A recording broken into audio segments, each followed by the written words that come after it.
menopause and you think and have been thinking that your vagina is different than what it used to be, you're exactly right. It's not all in your head. You're not making this up. Let me tell you, our vaginas literally change. It's not just our vagina, though. Our urinary tract system as a whole changes. Guys, I'm Dr. Jen, and today we are talking about how the vagina changes during menopause. I'm not only going to tell you the physical changes that happen, but also how that then makes you feel. And the name of the game here, the bottom line is I'm here to tell you that it's not all in your head. You are not making this up. And yes, things are different, but I'm also going to give you some solutions, so make sure you watch to the end of the video. There is hope, which I love. All right, guys, let's start by talking about how the vagina physically changes, okay? We're just talking about the vagina right now. First of all, the vaginal canal, the canal that goes up your vagina, actually narrows. It actually gets more narrow as we get into menopause. Not only that, it shortens as well, okay? So if it was like this before, it might be like this when you're in menopause. So it actually shortens. Not only that, your vaginal walls actually thin, okay? They get thinner. What does that do? It predisposes you to a number of symptoms, which I'm going to tell you about. Cue the painful sex, but I'm going to tell you more about that. Vaginal dryness, but I'm going to tell you about that. But the walls thin. And before I keep telling you more things and more ways that your body physically changes, let me tell you why this is happening. It's happening because of estrogen. Estrogen goes down, and that lack of estrogen really, and a change in fluctuation in some of your other hormones, is what's making these changes happening from a physical standpoint and then from what you're actually feeling inside. Okay, what else happens? Your vaginal pH can actually increase. Now that could predispose you to sometimes infections or just sort of change the microbiome of your vagina. There's also decreased blood flow to your vaginal wall. Also rugae, which is like sort of like the folds on the inside of the vagina, like the tube goes in your body, right? That canal. The rugae, which is sort of natural folds that we have, those start to go away in menopause, and your vagina becomes less elastic, less stretchy, less pliable. Let's now talk about the lips, okay? The labia majora and the labia minora. These are the lips on the outside. What happens to those? Well, this decrease in estrogen that we talked about can cause your vaginal lips to literally sort of shrink up and atrophy. There are plenty of other changes that may happen to your vagina, but those are some of the main ones.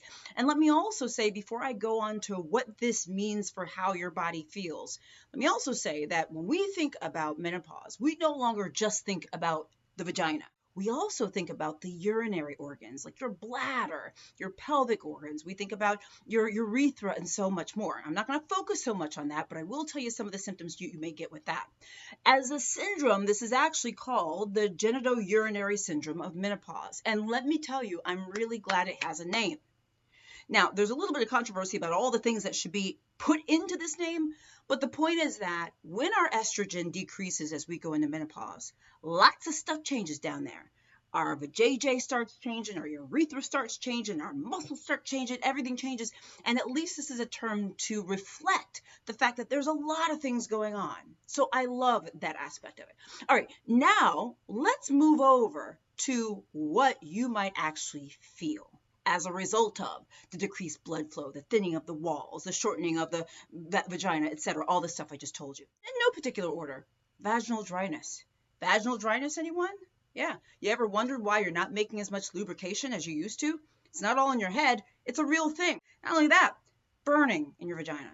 Feels itchy. It feels uncomfortable. You feel discomfort. You feel burning. Yeah, well, welcome to menopausal changes to the vaginal area, which incorporates the decrease in estrogen, which can thin the walls of the vagina, make the walls of the vagina more likely to be injured, to experience trauma, to have tears and ulcers and so many different things, right? Can cause discomfort and burning and painful sex. Hello?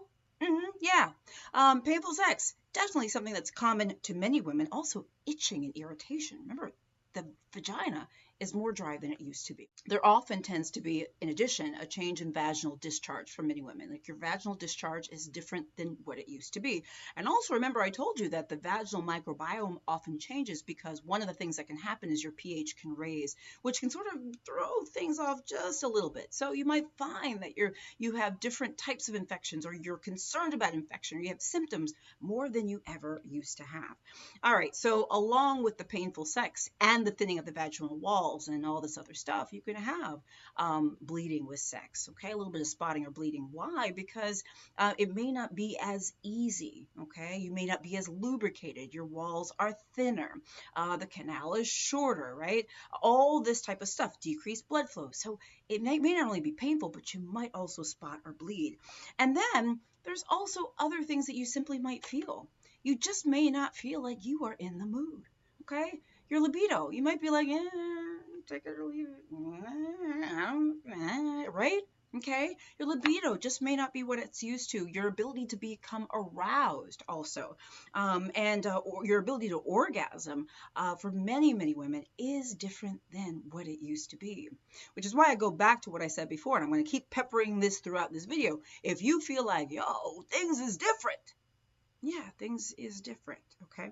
Let me give you a few more symptoms, okay? And then we're going to talk about very briefly some of the treatments, okay? Main point of this video is to let you know that it's not all in your head. This is all very, very real, but we do have some things that can help, okay? Now, remember I told you that this is part of an umbrella called genitourinary syndrome of menopause. Thank goodness it's got an umbrella. Thank you, okay? Because it's not just the vagina. I mentioned a lot of vaginal stuff because that's what we're focusing on in this video. But remember, it's also genitourinary, okay? So in addition to having these symptoms that may apply to your vagina, let's talk about your pee-pee, okay? You may feel like you gotta pee more often than normal. You may feel urgency to go, like when you gotta go, okay? You might feel like you gotta go all the time. You might have even a little bit of incontinence. You also might get more frequent urinary tract infections than you ever did. There's actually a reason for that, okay, with the decrease in estrogen and all sorts of stuff that's happening, all right? So, and also there might be some burning when you pee and urinate as well. There are other symptoms that we may experience and often do during sort of this genitourinary syndrome of menopause. These are just a few that I wanted to touch on. But let's now go back to the vagina. I know you're saying, all right, okay, cool. You told me I am normal. Okay, I'm okay. Yes, you are. What can we do about it? Good thing is there are a number of things that really can help a lot of women out. First thing I say is you absolutely need to be working with your OBGYN. Yes. Done and done and done and done, because they are by far the experts in all of this and all the treatments, okay? Now, one of the treatments that many of my patients find very helpful that I refer to their GYN to help with prescribing is vaginal estrogen. Vaginal estrogen, man, oh man, look, I'm not trying to say that it's right for everyone, but I am trying to say that it is right for a number of people, and it can be very, very helpful, okay? It's inserted, and it tends to help so many of the different symptoms that many women have, okay? So I want you to talk to your GYN about vaginal estrogen. There are, aside from that, many hormonal and non-hormonal treatments for these symptoms. Something I would also say is that lubrication and a lubricant is so helpful. Go over the counter. You can find a lot of vaginal lubricants that are very safe and effective to use. That can be so helpful for you as well. Sometimes folks need systemic treatments that you take by a pill. Again, hormonal versus non-hormonal. I am telling you to talk to your GYN to talk about all the amazing things and tricks that they have up their sleeves to help you. The biggest thing is to know that you are not alone. And it is not all in your head. You are worth having a happy, fulfilling physical and sexual existence, okay? If you are suffering with any of this, I don't want you to, so make sure you're talking to your doctor. Share this video with other people. Let me know what you think in the comments. I'm Dr. Jen Caudle. Subscribe to my channel. Follow me on Facebook, Instagram, LinkedIn, TikTok, WhatsApp, everywhere. I'm drjencaudle.com. Oh, sign up for my weekly health newsletter, drjencaudle.com. All right, bye.